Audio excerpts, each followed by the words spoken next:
하나님이 이 땅에 도대체 왜 인간이 되셔야 했겠습니까? 깊이 생각해보지 않으면 우리는 놓칠 수밖에 없는 대목이에요. 너무 익숙해진 지식처럼 변해서 사실은 감동이 없어요. 왜 오셨겠습니까? 이 땅에 무너질 대로 무너지고 회복하기 어려울 만큼 상황이 악화되면, 그야말로 긴급한 상황에 이르면 하나님께서 우리가 상상하지 못한 결정을 한다는 것입니다. 예수님께서 이 땅에 오셔야 했던 그 상황은 어떤 상황일까요? 이스라엘 백성들이 로마의 압제에 신음하기 때문이었을까요? 아닙니다. 예수님은 오셔서 이 땅에 로마의 군인들하고 싸우시지 않았어요. 그 거대한 정치 시스템하고 싸우지 않았다고요. 그분이 이 땅에 오셔서 가장 갈등을 빚고 부딪힌 사람들은 종교인들이에요. 왜 그랬을까요?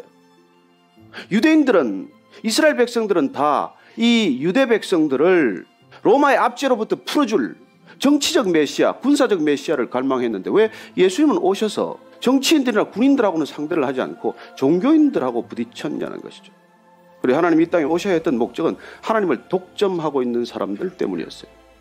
그리고 하나님과 인간, 신과 인간 사이에 끼어들어서 하나님을 가려버린 사람들 때문에 오신 것입니다. 하나님을 알게 한 것이 아니라 하나님을 모르게 만들었기 때문에 직접 오셔야 했던 것이죠.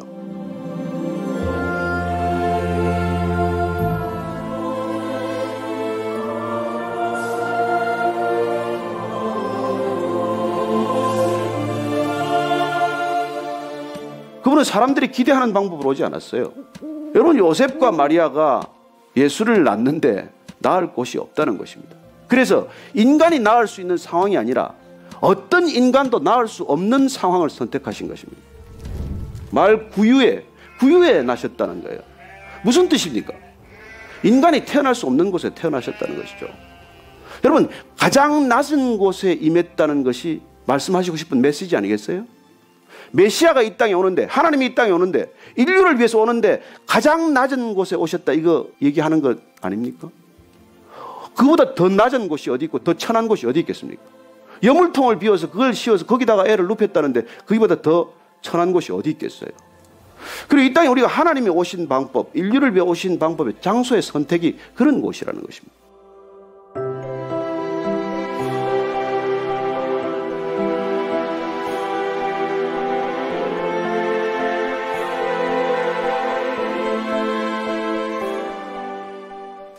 그는 근본 하나님의 본체시나 하나님과 동등됨을 취할 것으로 여기지 아니하시고 오히려 자기를 비워 종의 형체를 가지사 사람들과 같이 되셨고 사람의 모양으로 나타나사 자기를 낮추시고 죽기까지 복종하셨으니 곧 십자가에 죽으심이라.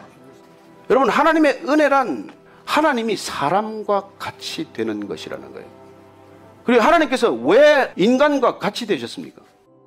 더 이상 말을 못 알아들으니까. 하나님께서 끝없이 말씀하셨지만은 그 말씀의 은혜를 놓쳤으니까, 더 그 말씀을 오해하고 그 말씀을 더 왜곡하고 그 말씀대로 살기는 그냥 그 말씀과 거꾸로 사니까 하나님께서 말씀을 직접 전하기 위해서 오신 것이죠. 그렇게 찾아오신 예수님, 그분의 말씀을 잘 들었을까요? 그분의 얘기를 귀담아 들었습니까? 아니죠. 그분을 싫어했죠. 그분을 미워했어요. 그분을 쫓아보냈다고요. 못 박았다고요.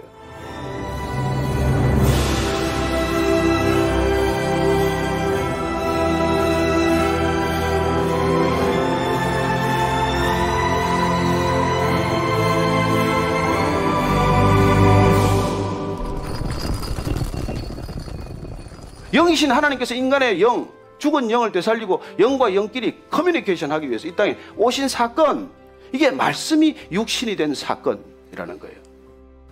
그리고 그분이 이 땅 가운데 오셨다는 것보다 더 큰 은혜는 없습니다.